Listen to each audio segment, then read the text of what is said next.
Hello, everyone. I'm Jim Garrison. I want to welcome you to this session of Humanity Rising as we complete 5 of 5 sessions on the future of God and this extraordinarily complex and challenging phenomenon of divinity in our increasingly secular world. I want to begin today by deepening some of the remarks I've been making over the last couple of days by noting that this is Yom Kippur for the Jewish community, the most holy of days in the Jewish calendar, a day of deep reflection and reckoning. The one aspect that I want to note about Yom Kippur is the idea of the holy. And this was something that Rudolf Otto, the great German theologian and philosopher, in 1917, actually, when he published his great work called The Holy, which was profoundly influential on the Judeo-Christian and even Islamic notions of what constitutes the essence of divinity. And for Rudolf Otto, it was the notion of the holy, not just the notion of the sacred, but he was the one who coined the term numinous. And that comes from the Latin meaning divine power. And he says that when humans encounter the numinous, the holy, as Moses did when he approached the burning bush in Sinai, they are approaching something beyond ethics, beyond any human morality, because they're approaching that which most essentially is beyond the finite realm. It's worth just remembering that the origin of Yom Kippur came at the beginning of Judaism, and read about it in the book of Leviticus, in the Torah, as God commanded Moses and the Israelites about how to keep the covenant. And on this day, the high priest would go through the necessary ablutions and preparations. And then once he was pure, would take a goat and place on the goat all the sins of Israel over the past year and drive the goat out into the wilderness. And then once done, he would enter the tabernacle and enter the Holy of Holies. And it was said that if the high priest was not absolutely pure, he would be struck dead. Because in the tabernacle, in the Holy of Holies, was the sacred ark that contained the presence of their God, Yahweh. What I want to note about the commemoration of this day is that the Israeli military killed another 63 Palestinians today as we begin final preparations for Yom Kippur. They attacked a UN peacekeeping depot and other peacekeepers in Lebanon, the first such attack in Lebanon against the UN since the last Israeli invasion of southern Lebanon. Further attacks and arrests were conducted in the West Bank. And at the same time, the Nobel Peace Committee recognized the Japanese grassroots anti-nuclear weapons group, Nihon Hidankyo, and gave them the Nobel Peace Prize for this year, citing the increasing dangers of nuclear war. We're at the closest we've ever been since the beginning of the Bulletin of Atomic Scientists clock, indicating just how close we are to a thermonuclear war. And we're within 90 seconds of midnight. Never been this close. As events in Ukraine and events in the Middle East continue to escalate day by day. The head of this organization made a statement that Gaza today looks like Hiroshima and Nagasaki 80 years ago in the aftermath of the atomic bombing of Japan. One of the things that Brother Don pointed out, which all Jungians are familiar with, is the omnipresence of light and shadow in human reality. And Jung took it a step forward, further, and says that the light and shadow dimensions in human reality are mirrored by the same polarity, the same contradictions in the divine reality. And the book of Job just being one example of where the divine engages in activities out of its numinosity, out of its holiness, that we humans experience as shadow and darkness. It's hard to hold these contradictions between the holy and genocide, but understanding that in some deep way, it's our capacity to hold these contradictions, both when we're talking about humanity, but also as we're talking about God, that is a mark, according to Jung, of our moral maturity. These are considerations worth reflection on this most holy of days for Judaism.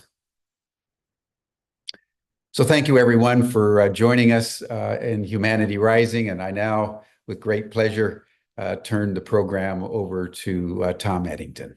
Thank you so much, Tom.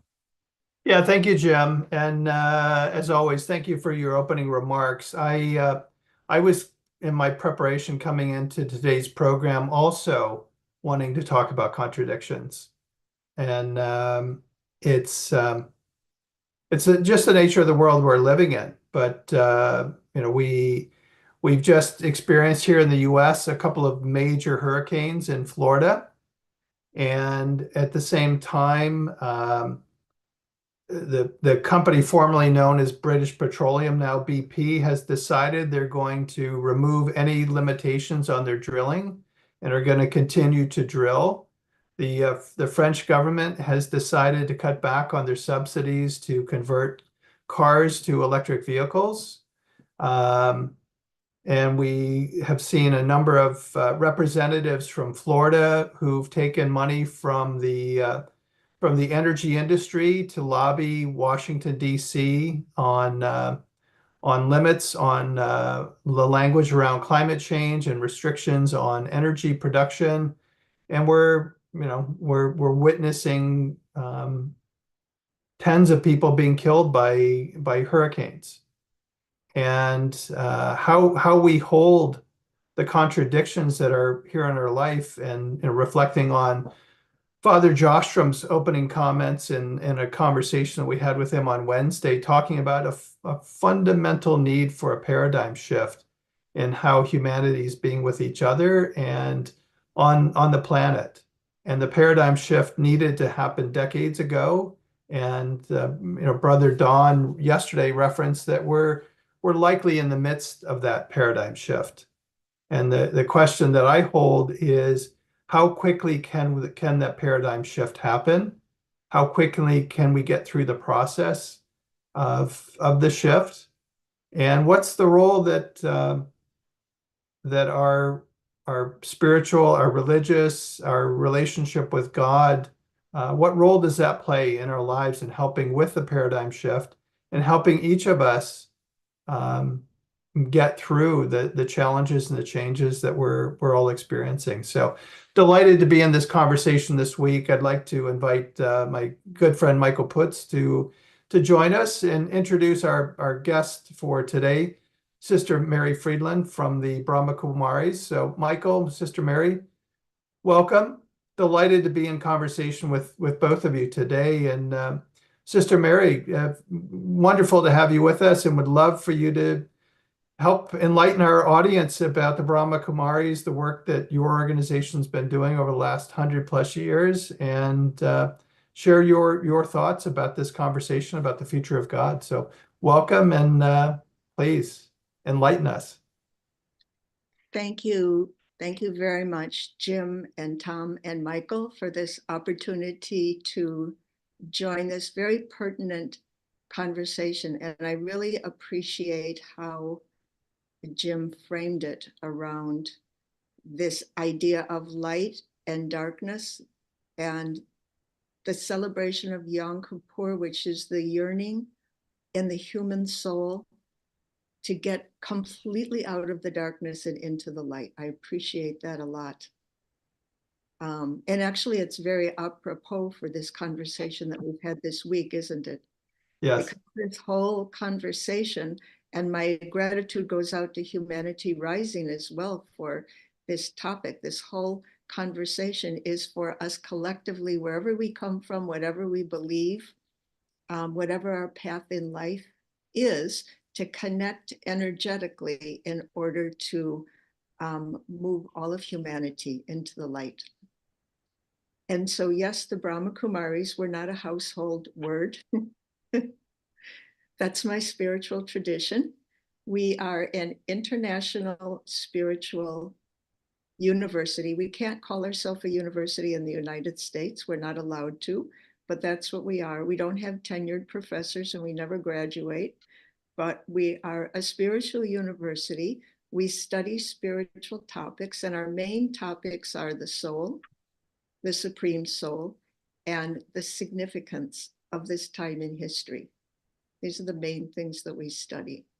We're in most countries of the world, just about every country in the world right now. We started in what is now Pakistan, but was then in India in the 1930s. And the founder of our organization was a very successful businessman who had a series of visions and chose to give up his business and adopt a spiritual path. He didn't really choose the spiritual path, but he went into a lot of reflection, meditation, contemplation, and a community kind of formed around him that wanted to do the same thing. Most of the people in the community were women, and he's a businessman. So it raised a lot of eyebrows, but he had a vision that this organization was to be led by women, and it's now the largest women-led spiritual organization in the world. Not because women are better than men, but because the feminine qualities are lacking in leadership. And so if we want to have a balanced life, if we want to have harmonious communities, we have to bring back into leadership the feminine qualities. And so he trained some of these young women. 8 of them he they were just teenagers, early 20s. He created a trust. He put all of his money in the trust. He didn't keep a nickel for himself. He trained them in everything. And then they became the leaders of the organization. After he passed away in 1969, our organization has always been run by 2 or 3 women. So as I said, we study, we're a spiritual university. We also believe that this time in history is extremely critical, which is actually how the Brahma Kumaris came to be, with this message that this paradigm shift that we're all trying to understand. How do we get in? How do we understand this better? How do we move it forward? Because it's very painful where we are now. So as I said, our fundamental practice is understanding the soul, because our tradition says that this is how we got into trouble. We forgot that we're souls. Way back in the old days, the very, very ancient days, when we remembered that we were souls, people lived together harmoniously. But slowly, slowly, slowly over time, as we humans got more interested in the material world, more adept at the material world, more attached to the material world, we kind of forgot the qualities of the soul. We became more interested in doing things in a worldly way than using our spiritual qualities. So this is why we're here. And so it's a very good topic for us to explore. And so on the one hand, it's humbling to reflect on what can one say about God? You know, the one we call all-knowing, eternally benevolent, unconditionally loving. What can we humans say? But my personal opinion, Tom, is that God inspired this topic. And that God inspired all of us who want to understand this topic better. So I feel very secure that there's a kind of a divine hand in this conversation, and this conversation has been very rich. We learned about the roots of the possibility of peace within Judaism, and again, another paradox, this place that's blowing up, but the possibility of peace is there, the divine possibility of peace. And we learned about the religious ideas throughout the world religion and throughout time that have contributed to our understanding of God today, 2024. And we learned about the beautiful actions of Pope Francis as a world leader in putting his religious beliefs into action in order to relieve the suffering of humanity. And we learned about the beautiful mystical experiences of Carl Jung. And I think particularly relevant to us today, as Jim pointed out, is this idea that we hold light and we also hold darkness. And how do we diminish the darkness? By shining the light a little bit brighter. It's the whole story that if you want to get rid of the darkness, the light has to be bright, then the darkness goes away. So I think this is what this week is about. It's about shining a very bright light that can at least eliminate the darkness within myself and possibly have an effect on those around me. And then let's see where it takes us. So I would like to, I'd like to take a personal perspective today, not so much an institutional perspective, but personal, meaning that I'd like to look at God from the personal perspective. What about God is relevant to each one of us, regardless of our religious views, or even if we don't have any religious views? What is relevant for each one of us? I think this is we can all celebrate Yom Kippur this way, by asking ourselves this question. How can we deepen our understanding of God and our love for God? I think this is the question we can all ask. And so, as I said, in the Brahma Kumaris tradition, in order to understand this question, how can I understand God better? How can I love God better? I first have to understand myself and love myself. Who is this me who wants to understand God and wants to love God better? Who is this? We humans, we know about everything, but we don't really know who we are. We know who we should be, but we can't always be that way. And this is the big dilemma of life, I feel, because our failure to be as we should be reduces our ability to love ourselves. And if we can't love ourselves, we cannot be effective in our lives and our relationships and the work that we do in the world. If we can't love ourselves, we're constantly looking for love. So in order to resolve this, we need to step into the other reality, which is the dimension of every religion talks about the soul. We might call it different names, but we have to get into this dimension of the soul. Who is this soul?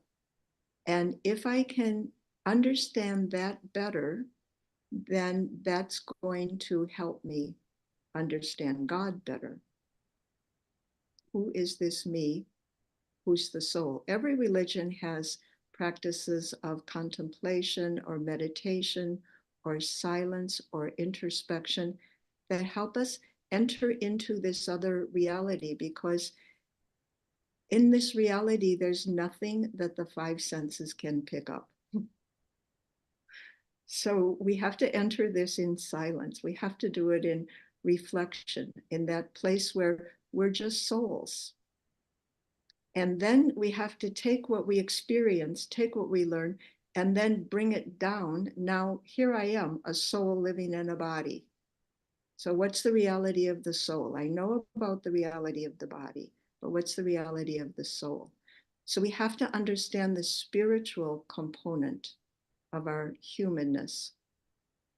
And then we can be confident that the nature of the soul is fundamentally goodness. This is our principle, our underwriting principle in the Brahma Kumaris, is that the nature of the soul is fundamentally good. But we have to understand this and experience it, because when we look at our behavior doesn't always look that way. So as I said, a main belief of the Brahma Kumaris is that it's because we identify with the body and I think of myself as part of the material world, I start to look for my happiness and recognition and security and everything else in the material world. This is what causes me to make mistakes. And so if I want to get out of this habit of making mistakes, I have to be very strong in my experience of being a soul, a spiritual being. And then I can understand my spiritual nature is the part of me that is eternal and unchanging. Soul just is. And so the qualities that we in the human world call goodness, this is the eternal and unchanging part of the soul, and it's always available to us. And so in conversation with Michael and Tom last week, one conversation I had, Michael noted that in some religious traditions, the focus is on having awakenings. Maybe that's not the focus in all, but in some. And so this is an awakening, this awareness of the self, that I'm a spiritual being inside this body. This is an important awakening, that we are conscious beings inside material bodies. And it's consciousness that makes the decision. And it's consciousness that makes the body move. Consciousness is the higher authority. So I have to start seeing myself as the unseen me who resides behind the third eye point. You know, in the East, sometimes they put an eye here, or sometimes they put a dot to remind us that there's an invisible soul there. See myself as that invisible soul. So this was one point that Michael made. And the other point he made was that in other traditions, the focus is on relationship. Now, if I can have this awakening to my nature as a spiritual being, this could lead me to a relationship with the divine, because if I can at least see myself as having a component of divinity, then there's some commonality where I can have a relationship with God. But then what is the relationship? Our primary human relationship is a parent and a child. So in our religions, we often, I think just about every religion has this idea of God as the father or perhaps the mother. And so we need this love and we need this guidance from a higher, more reliable source. But I would like to hear what Michael has to say about this also. We didn't really continue the conversation, but I like this idea of awakening and also relationship. I think both of these are needed in any real movement forward in understanding the future of God. Yeah, thank you for that. And Michael, Yeah. before you respond, Sister Mary, I'd like, just talking about light and darkness, I'd like for you to share with our audience the painting behind you and the significance of. Oh, sure. Yes. So we see the soul as light, spiritual light. It's kind of an image that we can use to see what we really can't see with our eyes. And so this picture behind me is a picture of God as a point of light. And in science, they say light is both a point or a particle and a wave. It can be one or it can be the other. So we see God as, you could say, a particle or a point of light, radiating light. And so we use this when we meditate to focus our attention, because we meditate with our eyes open for the practical reason that we live life with our eyes open. But if the eyes can be focused on something, the eyes are focused, that helps to focus the mind. Well, thank you for sharing that. Sorry, Michael, I didn't mean to cut you off, but I wanted to just pick up on that point while you were talking about the light and the darkness.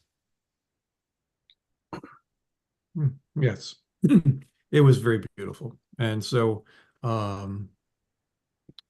yeah, what's interesting is that, I think you've already answered it up. I'll just say a little bit more. I think you've already answered about the both and there.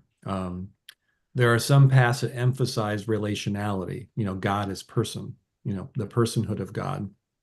And there's other paths that focus on awakening to the one consciousness in our always already awakened state, that there is nothing to do. And there seems to be an awful lot of work to achieve what we already are, and to remember who we already are, and to remember where we came from. That path of awakening is also in some way in every tradition. But other traditions oftentimes focus much more on the here and now, God the Father, God the Mother, the relationality, like say the Trinity in Christianity, so that we tend to understand the world through ourselves. We understand the world through relationship and relationality with others. We think of God as a loving God, and a loving God would be like the perfect parent, or the perfect friend, and the perfect mentor, the perfect grandparent. So it's almost impossible for us not to conceptualize ultimate goodness that way. And so there's certain paths that really focus on relationality first, and maybe awakening later. As Jim talks about the Abrahamic religions, that there seems to be a lot of focus on relationality, morality, religious practice, and ritual. And consciousness teaching seems to be reserved typically for advanced, for the religious orders and stuff like that. Whereas there's other paths where awakening is a central feature of the path. And I think that's what we were talking about a bit. And I think, just interested in how the Brahma Kumaris bring those two together. And also something that would be interesting in your response is you have a very, you're all committed sisters in your religious order, as far as I understand. And you know, how your teachings reach out, because there's sort of a divide, you know, in, like, say, traditional Buddhism between the monastic orders and the laity, right? And I'm wondering how, if there is, in your tradition, how people like yourself who are dedicated spiritual seekers, um, do you have messages for people who are not inside, who are not full-time religious people, and messages for them about their that you do practices and services and reach out to other people, and what is the relationship of people who are not inside the committed full-time community of Brahma Kumaris? Now, how would you share your message with them? Yeah, very good question. And especially because here I am sitting in a white sari, it can be a little bit daunting. Actually, we look different when we have those of us who are kind of dedicated to the spiritual life, but we all study and practice the same thing. Most members of our community live at home with their families, they have jobs, they raise their kids. If they have kids, they do community service, they pay taxes.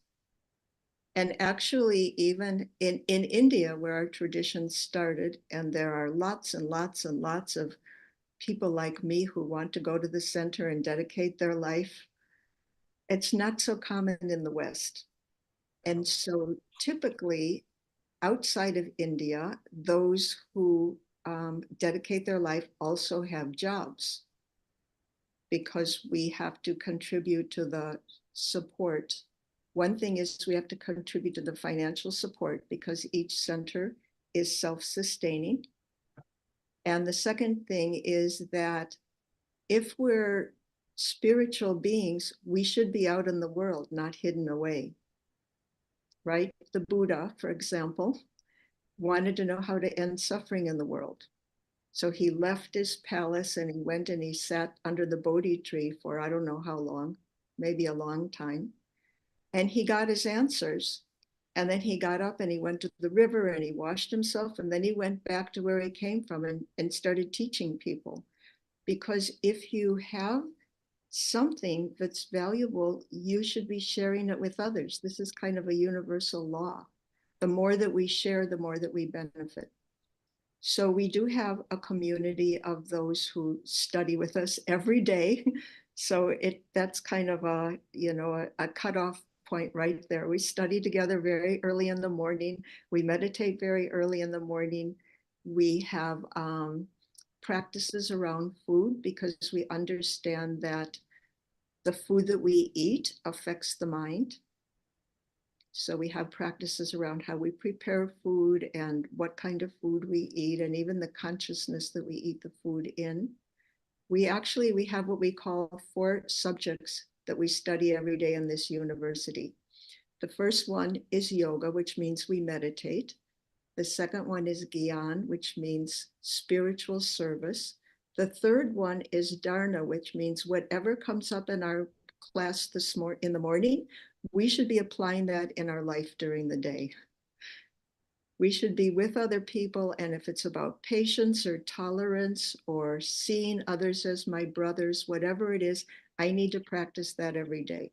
Then the fourth one is service, and service simply means that in any interaction that I have, what can I give? I can give respect, for example, even though I'm seeing you in Zoom. I can respect, I can see you as a soul, I can see you as my brother. I can value your input. So those are our 4 subjects. But I think what you mentioned about these 2 approaches, awakening and relationship, I think it's really important because to have a holistic approach, we need both. So in the Brahma Kumaris, we meditate every day. That's our awakening. I'm awakening to the experience of myself as a spiritual being. And I'm awakening to the presence of God in my life, God as a soul. In a way, God is like a model perfect soul. We say God is perfect in peace and perfect in love and perfect in bliss and perfectly understanding and perfectly tolerant. If we believe that God is goodness, God is perfectly tolerant. So there's no idea that God is going to punish. That's our department, punishing ourselves and punishing each other, but not God's. So that's an awakening part. And also our class is an awakening part. It trains the intellect to look at life in a different way. Look at life from the perspective of being a soul, not this character named Mary, who's a senior citizen, a female, a meditation teacher. I wasn't always a senior citizen. I used to be young. I'm not always a meditation teacher. And some people even change their gender. So these aren't good ways to identify. It creates stress to identify with things that are not permanent. So we identify with ourselves as a soul, with the goodness. And then the relationship with God is where we take our strength from. And we all say that God is love, but God is also power. God is all powerful. And so what kind of power would God share? I think God would give us the power to do the right thing. We all want to do the right thing. We'd like to do the right thing, but we lack two things. We lack the power and the understanding. So I think the relationship plus the awakening, we need to understand the right thing is really the right thing for the soul. And if I do the right thing for the soul, I'm going to feel good about myself. If I don't, I'm not going to feel good about myself. And as you have practiced and you've elevated your consciousness, what have you noticed that has happened in your life and the relationships that you have with people in your life? Well, one thing that I can think of, a couple of things early on when I first started meditating, I wanted to experiment with God as my friend when I meditated. So every morning in my meditation, I would make God my friend. And I did that for about a week. And then I thought, well, wait a minute, friendship goes both ways. So how can I be a friend of God? And I started doing that for a while, and it completely transformed all of my friendships because I realized that out there, I thought about having friends. And now my thinking changed, and now it was about being a friend.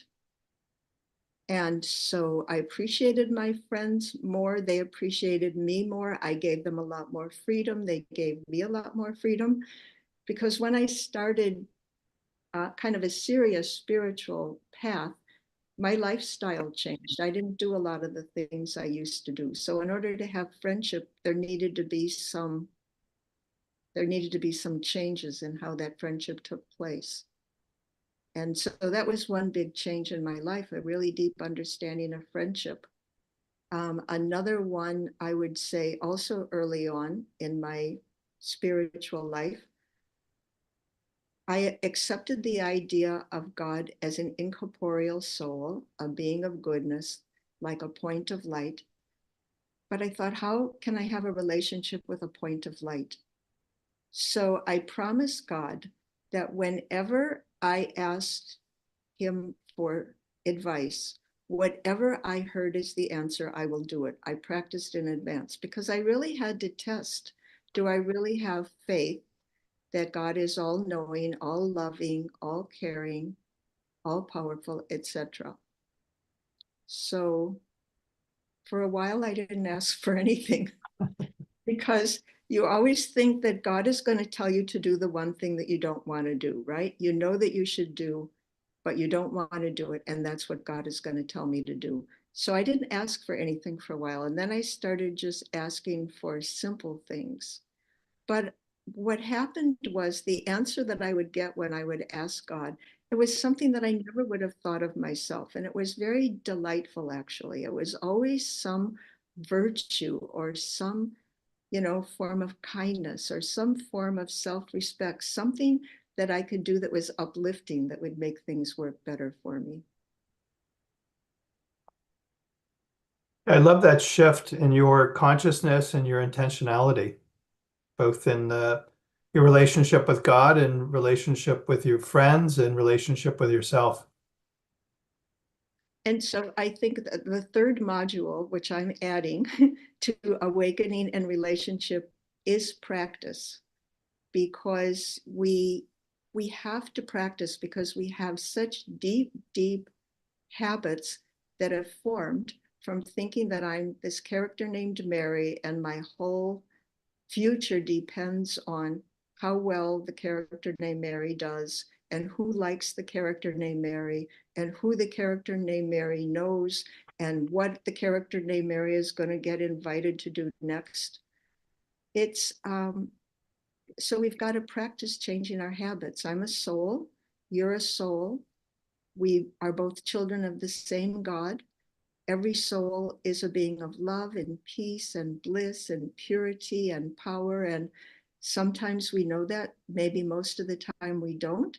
But even if there's somebody in front of me who's not aware of himself as a peaceful soul, I can see that because I've practiced. I've practiced seeing others that way.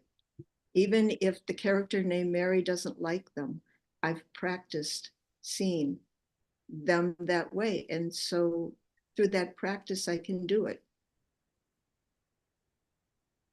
And then we start realizing that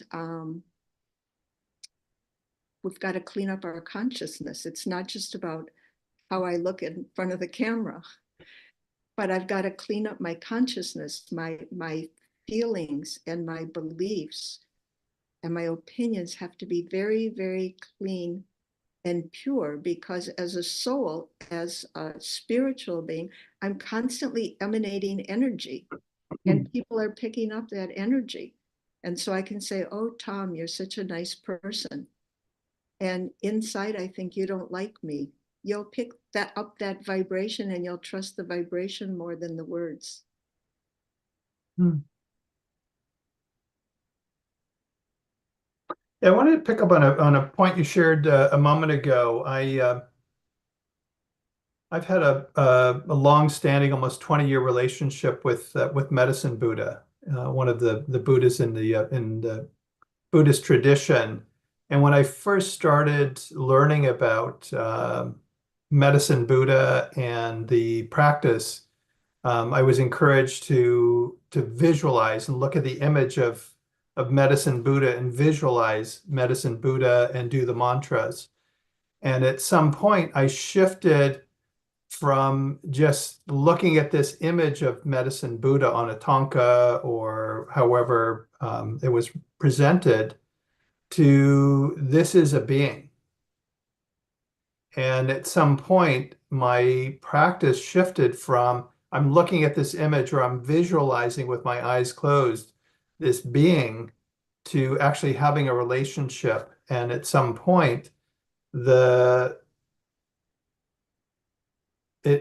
practice shifted from I'm visualizing this practice that I've been taught and reciting the mantra to this is an actual being. And then there was a curiosity around personality and relationship and connection. And I stopped seeing the image on a tanka to the being actually became real. And as you were sharing that, I was picking up on that was part of your practice and part of your consciousness. Exactly. That's entering into the dimension of the spiritual reality. We have to start where we are. My eyes, my ears, my mind are all connected with the material world. So we start with an image because that helps me take the journey of going to a higher level of consciousness. And so we reflect, we have feelings, we maybe recite mantras, and these things take us to a different level beyond the material reality, into the awareness that there are beings who are not in front of me right now, maybe not even in bodies, I don't know, but there are beings, because the soul is eternal, So there are beings that we can relate to. And God, however we see God, is one of these beings. God would be a being without a body in a non-material dimension, but we as souls, as spiritual beings, eternal beings, we would have been there. And we know that being, and that being knows us. And so in a way, it's reawakening.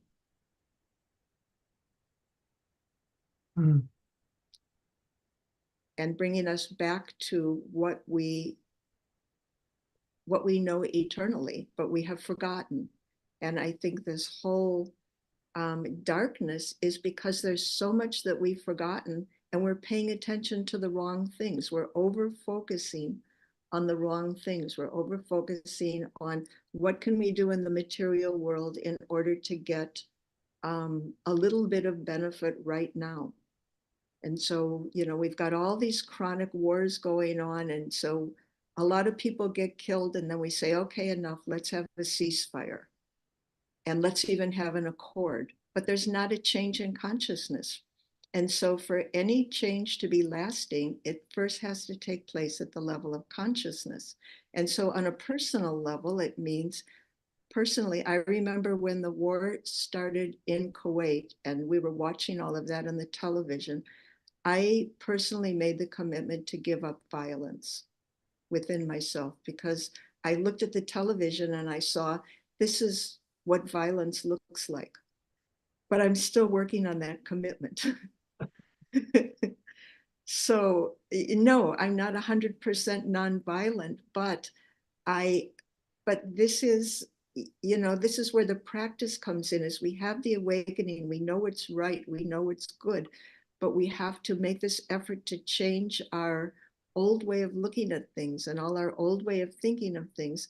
And then to make it even more difficult, so many people out there are supporting the attitudes and the mindsets that we're trying to get beyond.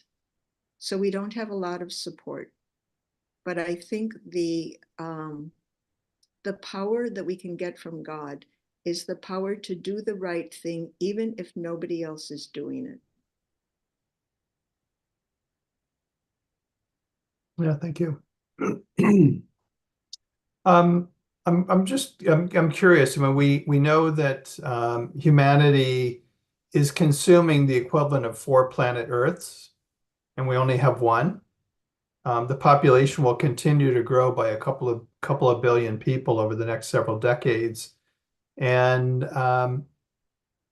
whether we're and I would like you to clarify soul and spirit, but when we think about our way of being on this planet where we're over consuming and it's not sustainable, how do we reconcile that? What is that? What form, from your perspective, does that take? What does that look like? Do you have any thoughts on that? Yeah, well, when I use the word soul and spirit, I use them interchangeably. Some people say spirit as the life force that comes into a body and makes it alive and then leaves, and then the body becomes a corpse. Some people say soul.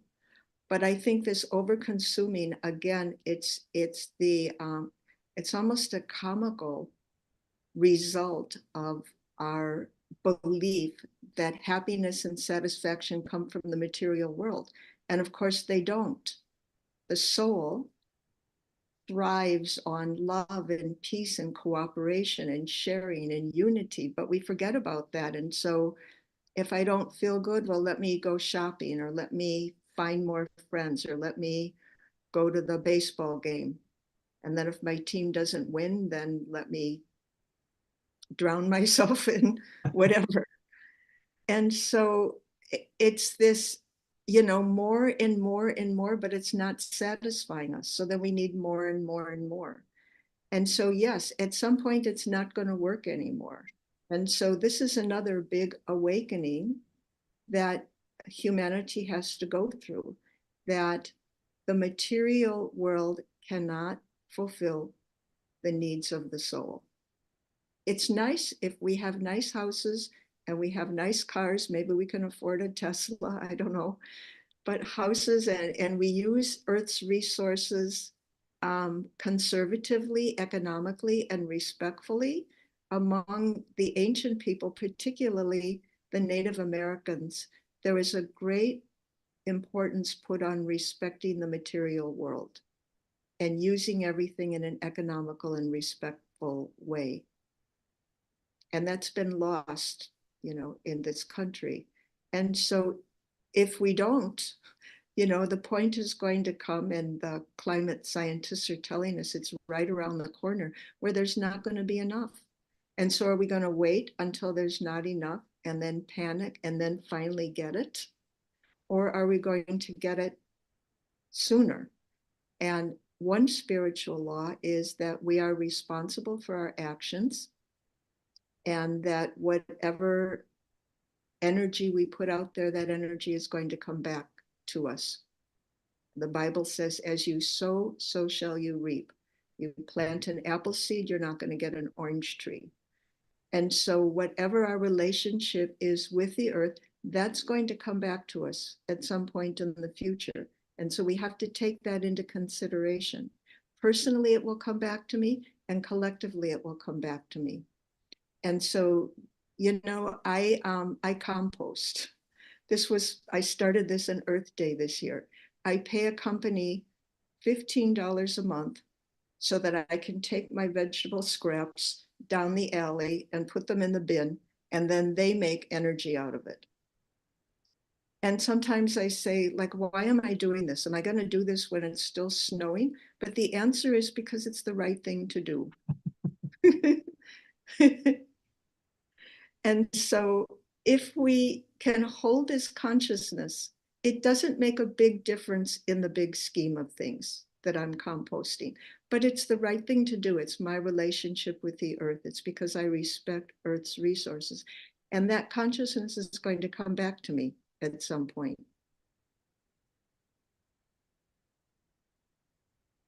Yeah, thank you for sharing that. I'm just wondering what else are things that you're putting your attention on, where your focus is in terms of your daily life, your daily practices that sustain you and help foster that relationship with your spirit and connection with your spirit and soul. Well, I would say one is relationships, because relationships really define our level of satisfaction in life. And we all have all kinds of relationships. We have really good relationships, and we have relationships with people we would rather they were not in our life. And so one of our understandings, because the soul is eternal, is that we would have been in different bodies at different times. And so we're kind of carrying around a lot of stuff. The soul is carrying around a lot of stuff from other lifetimes.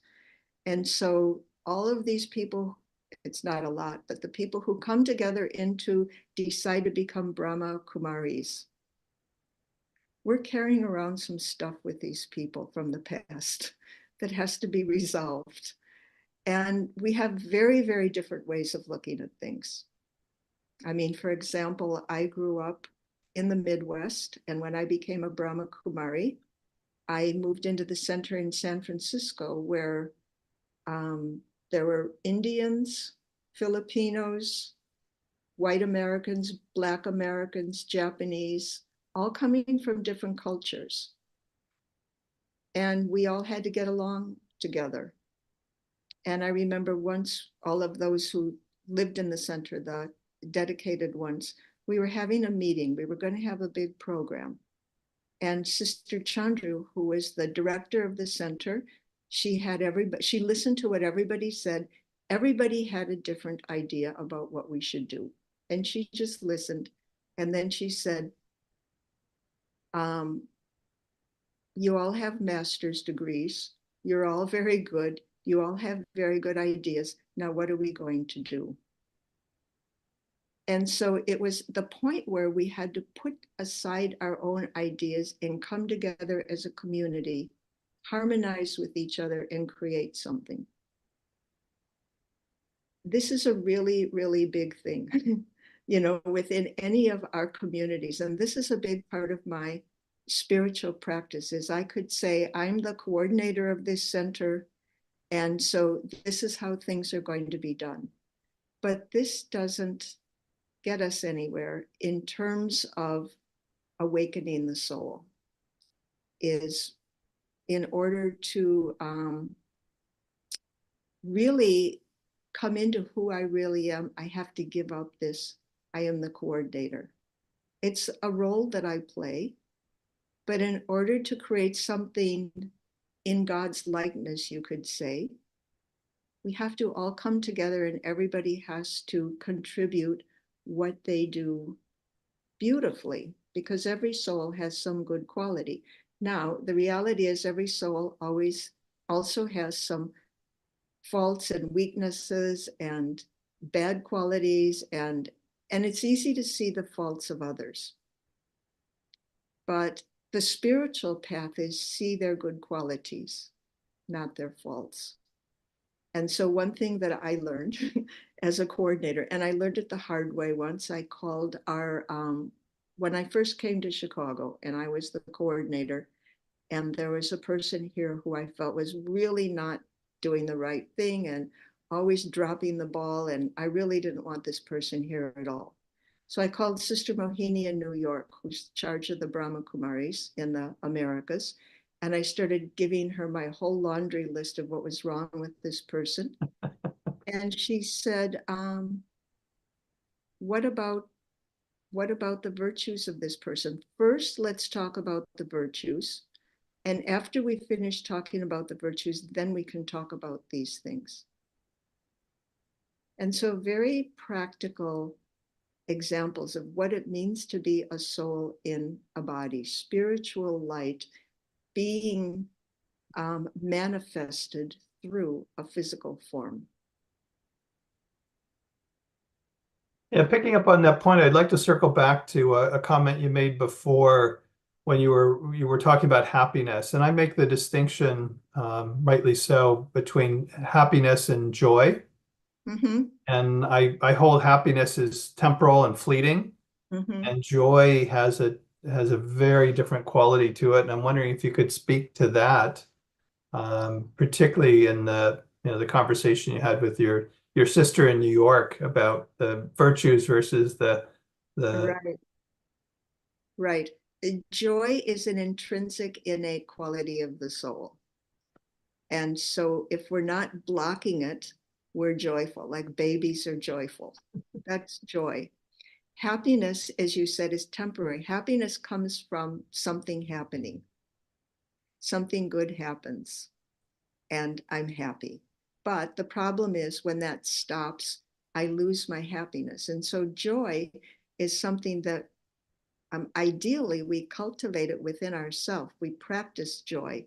We practice joy when we meditate, so that then when we're with other people, instead of wanting somebody else to make me happy, I contribute joy. And then the beautiful thing about joy is that the more I contribute, the more I feel it, the more intensely I feel it myself. Whereas happiness, if somebody comes and I have to give them my piece of cake, if I do it joyfully, it doesn't matter that I don't get to eat the cake. But if I'm looking for happiness, if I'm looking to that cake to give me happiness, I've lost something, and now I'm not happy anymore. Yes. So it's a good distinction. So joy being a quality of the soul, and is a pretty, I think, a universal teaching. And people try, what the confusion in the secular culture is that joy is super happiness. It's a super quality of happiness. And it's like delight, and joy can be experienced by masters in difficult conditions, chronic illnesses, pain, suffering, all sorts of situations. And it's not disassociative. That person can be very well aware that things are very difficult, or that someone in your community is very difficult to work with, and still be in joy, right? And so what's interesting is, I was thinking about there's a simplicity, there's a depth, but there's a simplicity to the path you've outlined, right? And there's other people I know, like there's a woman named Amma who's an Indian guru who gives hugs. People know her as the hugging saint. She's from Kerala in India, and she is a incredible, people believe she's a divine mother, but she's clearly a saintly person. And when you listen to her, her messages are always incredibly simple, but 1 out of 20 speeches, she'll talk about non-dual consciousness, all of a sudden go very deep, but 9 times out of 10 at least, she speaks an incredibly simple language that anybody can understand. And then the practices she asks people to do may be very demanding, but are also very simple. It's basically selfless, loving service every single day, right? Meditate. You can say chop wood, carry water, but it's really like, do selfless service with the right attitude, meditate every day. And she always comes back to that. She almost never gets engaged in a conversation that's above, beyond anyone's, you don't have to be a sophisticate to understand it all, right? And the simplicity of the message, in simplicity. And what's interesting is I remember hearing a story where a man had met someone who was living the traditional way. The man was living, this PhD anthropologist comes into a community, meets a man who is subsistence. He's a subsistence fisherman. He gets enough fish so that he has food to feed his family. When he's done, he stops work for the day and goes home. And this anthropologist is like, well, why do you stop? You could collect more fish. And I was like, and then what would I do with that? He said, if you had more fish, then you could sell it and buy more things. And then if you got more fish, you could get another boat. And then if you had more fish, then you could raise money and then get a boat, and then you could hire other people, and then you could hire other people, and then they could work for you, and then you could collect more money. And he kept on, this process goes on and on and on. And eventually he said you could end up owning a big fishing company and sell it. And then what would you do then? He said, well, then you could retire and just get up in the morning and fish for a few hours. And he's like, huh, I do that right now, So the whole point was, but this is the arc of humanity, right? The arc of humanity is that we've gone beyond subsistence. And I don't want to idealize the past, and I don't want to idealize subsistence. It's really difficult to live on the edge of survival unless you're in a tropical paradise, if there's famine and we lose crops and the weather changes. It's nice to have surplus. It's nice to have a roof over our head and have home and heating and cooling and some relative safety from animals at our door. But the fundamental message was, boy, I can work really hard my whole life to get back to simplicity, right? But we can say, oh my goodness, how foolish man is by doing this.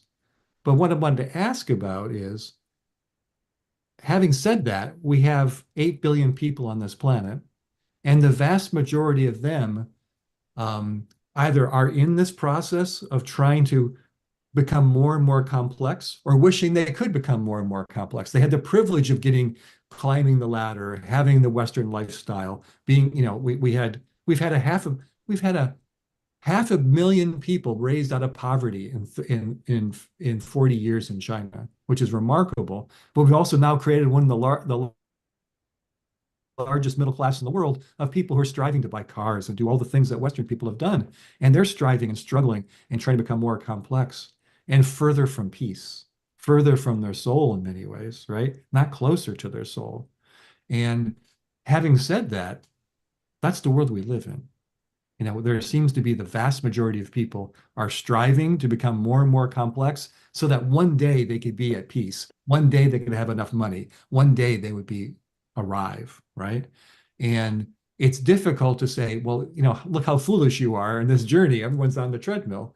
And most of humanity's on that treadmill, or wishes they could be when they watch their television, or they even, poor people now have cell phones and can be on Facebook and see the experiences of other people across the globe and envy them.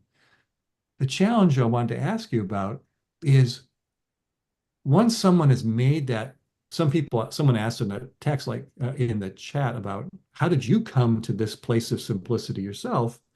But more importantly, it's almost 2025. the second quarter of the 21st century, and we're in an incredibly complex world.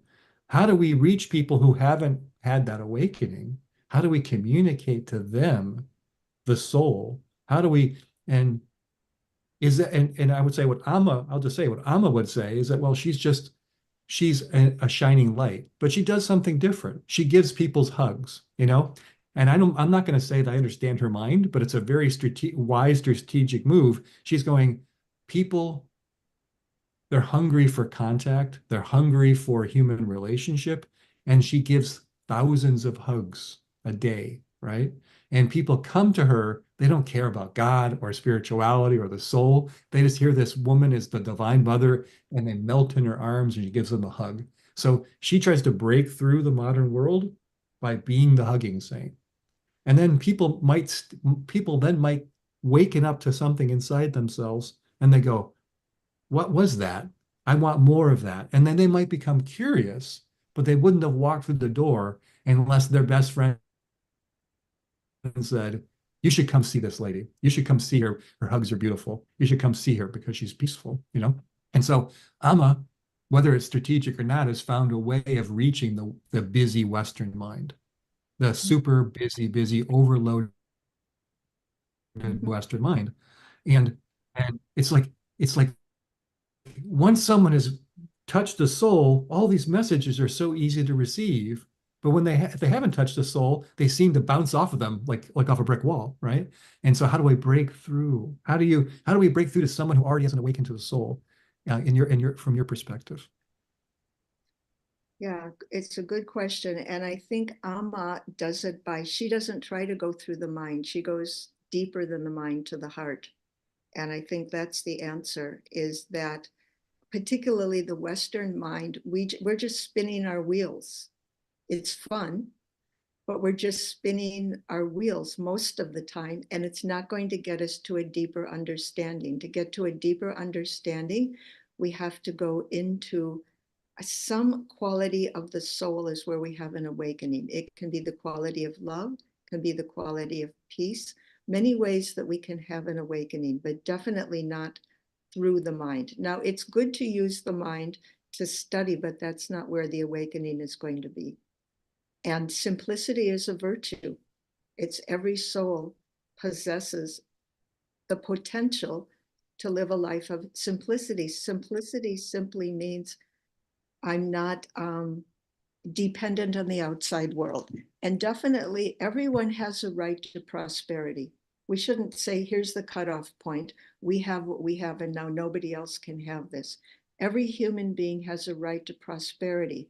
However, the problem comes when I become dependent on material prosperity, because then I want more and more and more. When it's related to my happiness or it's related to my well-being, then I need more and more and more. And I remember once the former head of our organization, Dadi Janki, tiny little woman. She lived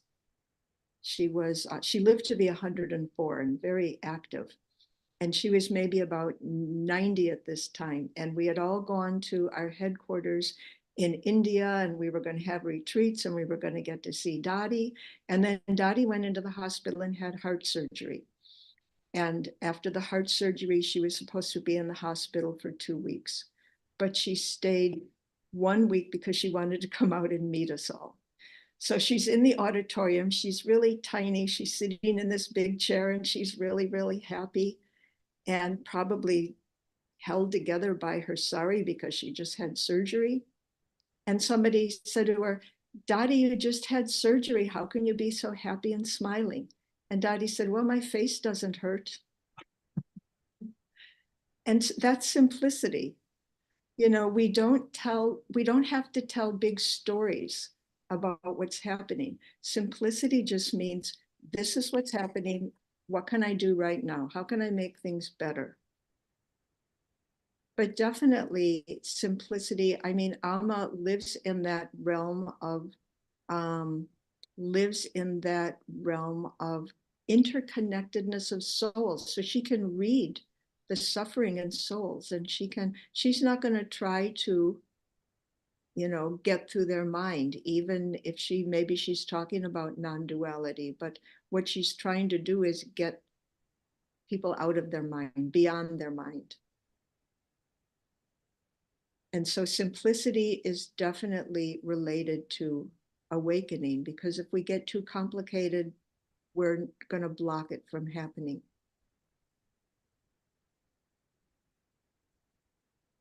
It's an interesting way of being in the world, understanding we do live in a very complex world, and yet appreciating it doesn't have to be complicated.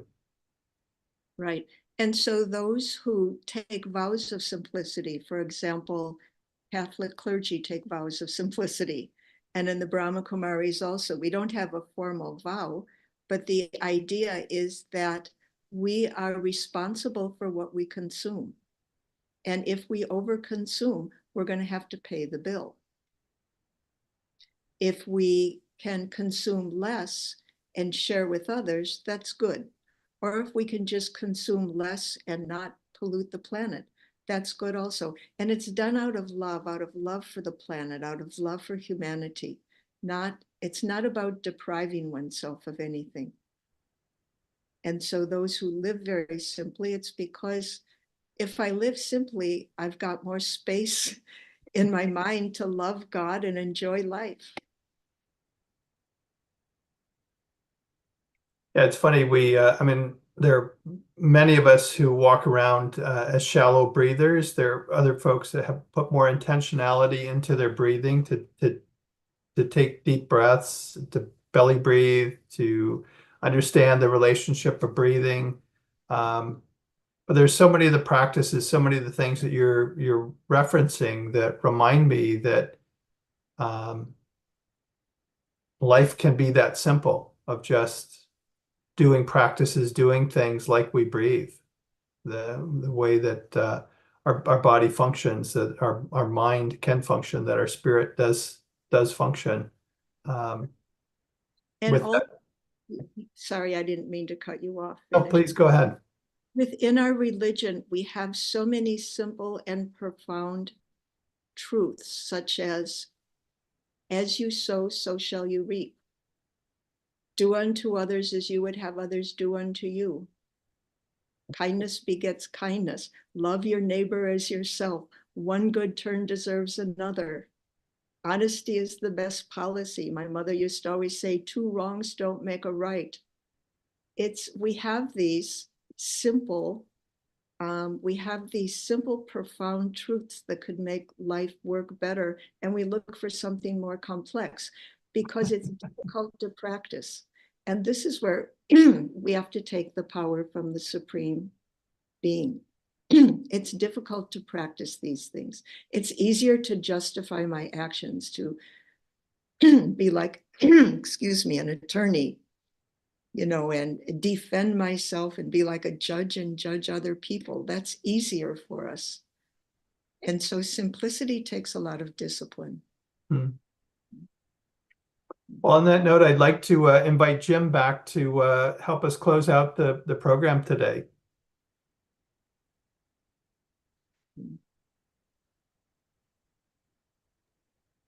Welcome back, Jim. Thank you, Tom. Thank you, Michael.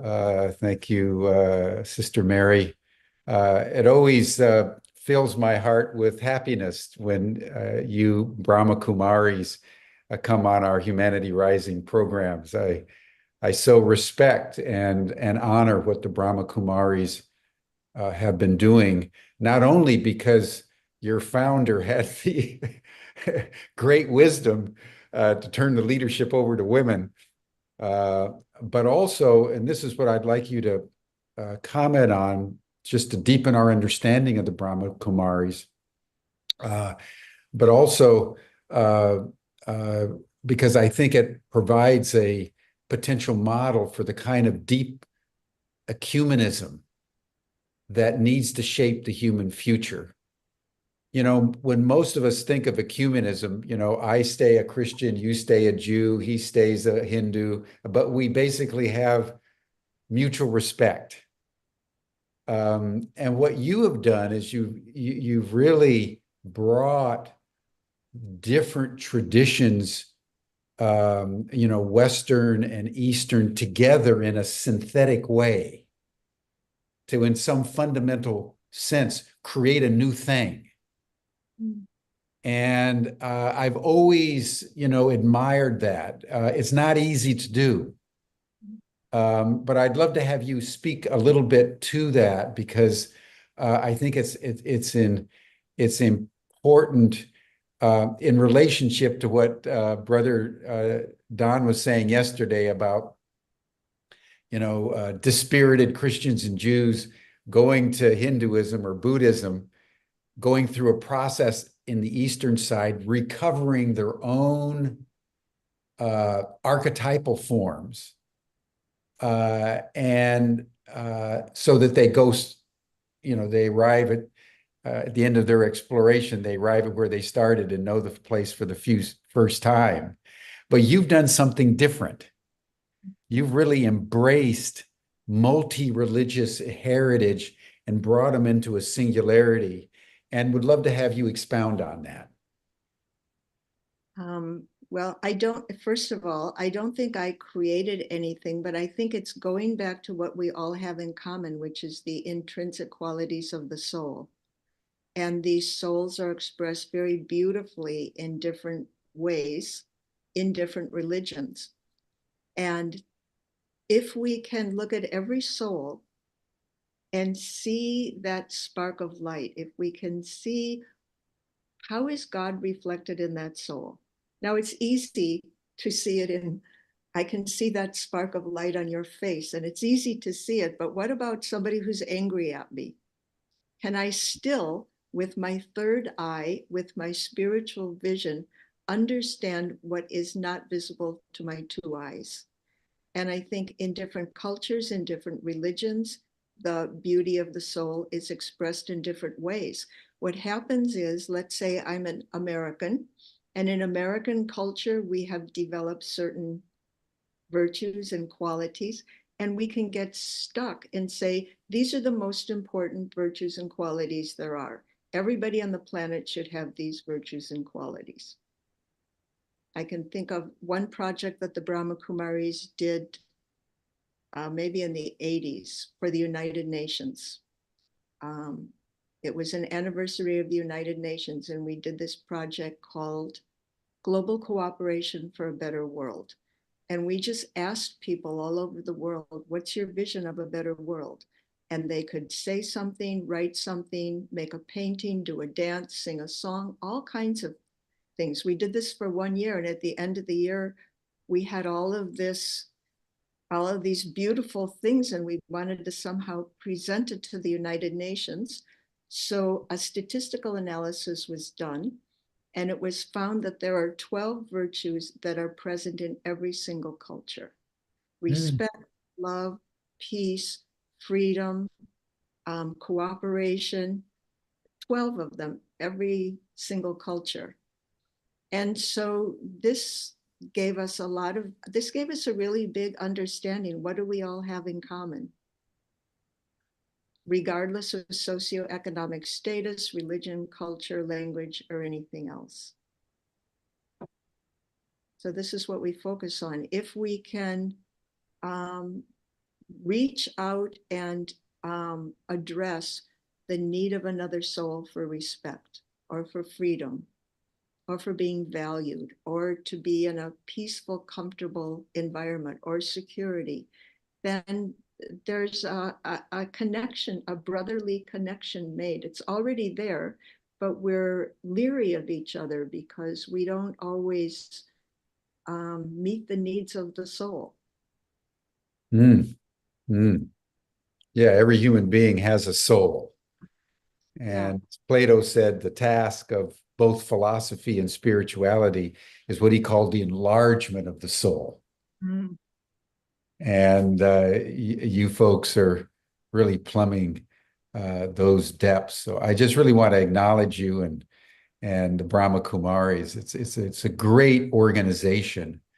And because it's new, and yet it both draws from the inherited traditions, but is amalgamating something unique. It's bringing a fresh vitality Mhm. into world spirituality at this time when we literally teeter on the brink of doing ourselves in, because we not only can't find the light, we've misidentified the darkness for the light. Mhm. Yes. And therein lies, I think the greater part of our predicament. Mhm. So thank you. And I think it'd probably be good to close out with maybe summary statements, starting with you, Michael, on just the week. And then you, Tom, and then I would think would wonder, Mary, whether you could just give us a final blessing at the end. That'd be a Okay. nice close to our 5 days together. Wonderful. Michael? Well, thank you, Jim. It's been a wonderful week. The diversity of opinions has been wonderful, and we've been challenged at different times. We've been challenged in many different ways. And there are many different approaches to this. So one of the things that comes out for me is that the truths are simple, right? The truths are simple, living them are difficult, and remembering them is difficult, more difficult so, because we live in a world where what used to be understood as a given is now it's an open secret. I love the word open secret. We live in a world where the truth is an open secret we seem to not to be able to discuss or reveal. And what I was excited about here is hearing different people talk about how God is part of the process of, as you said so well, Jim, not misidentifying the darkness for the light, because it's been an incredible process in our world where we've gotten these things confused, how we can basically come back to the truth, come back to ourselves, come back to the eternal truth, but not necessarily also, and this is the hard part, not lose all we've learned, I know it's not the myth of unitary simplicity, the noble person who walked around the savannah with a club in their hand. I don't think that's what we're looking for. The original simplicity of there's something beautiful in this really difficult journey we've been on. There's something very, very valuable. And I think God is, and you could say whatever your conception of God is, it's part of God's plan that we've gone through this process, this difficult journey away from our original simplicity to then return to it again in a different way. And I think everyone here is trying to map that territory out in different ways. Some people might emphasize the simplicity. Other people might emphasize the complex journey and how to untangle that complex journey. I loved how Brother Don talked about how Buddhism was the emergency room for many Jews and Christians who had their God image destroyed by all the experiences, not of just those traditions, but modernity, right? And how our modern world, our modern materialistic world has sort of devitalized many people's God image and sort of torn it apart. And how people have gone to Buddhism to restore that, as you mentioned before, and then maybe perhaps a return to their religion in a whole new way, their tradition in a whole new way. There's been, at one hand, we could think of this as a senseless waste, or it could be somehow there's a profound wisdom that we're supposed to gain from this difficult journey we've been on, and also have the hope that maybe we can return to that simplicity and still retain the gifts of this journey we've been on for the last few thousand years of human history. So that's what I feel. That's what I've gotten from this week. And I recommend people watch and watch the recordings of these sessions, because I think they've been very beautiful. And I know I'm going to go back and look. Thank you so much. And thank you, Michael, for all the work you did to put it all together. You really brought together a stellar group of people, both that first week and now this week. And I hope we can do this again, because the subject of God is inexhaustible. We've only scratched the surface. Yeah. Simple Tom, as it what's your final comment? For me, it's I have to go beyond just this week. I look at the last month. We did the 2 weeks on peace, we did the week on forgiveness, and now the week on the future of God. And Jim, as you know, that wasn't something orchestrated. It just kind of fell into place that series of weeks happened in the way that they did. But I think if we had been intentional, we probably would have planned it that way. And it's been a beautiful 4-week series of dialogues and conversations. And I like that it culminated in this week of the future of God, and in particular with Sister Mary having you with us today, and each of the guests to provide their perspective, to provide their understanding of where we are in our human evolution and the critical role that God plays in that evolution. So it's been a joy to work with Michael to organize the week and to have each of the guests that we've had, and the time that we got to spend with you, Sister Mary, in preparation for today, and each of our guests. So it's been a joy. Thank you, Tom. And then just a final quick comment from me before our blessing from Sister Mary. I think what I've taken from this week is how precious and elusive the sacred is in our modernity. And when we talk about the future of God, at one level, we want to intellectually dismiss it as no longer an interesting category of discourse. But if we understand that what the God image represents, as Jung and Rudolf Otto and others have pointed out, it represents the holy. It represents that which is sacred. It represents that without which life has no sustaining power or sustaining meaning. And I think if we all understand that the phenomenon of God is actually that term of art that encompasses all these things, and realize as we look around us in our secularized world, the sacred has been almost completely erased. We get a measure of how we have brought ourselves to our present state. And so I want to honor your impulse here, Michael and Tom, to push this conversation, because I agree with Jung that it's ultimately the psyche's relationship with what he called the imago Dei, the image of God, that is the anchor to ultimate reality. And when that gets broken by our fascination with the shadows at the back of the cave, and we lose it, that's when we unleash unspeakable destruction. And the Brahma Kumaris, just to turn it over to you now, Sister Mary, have, I think, recreated the sacred in our time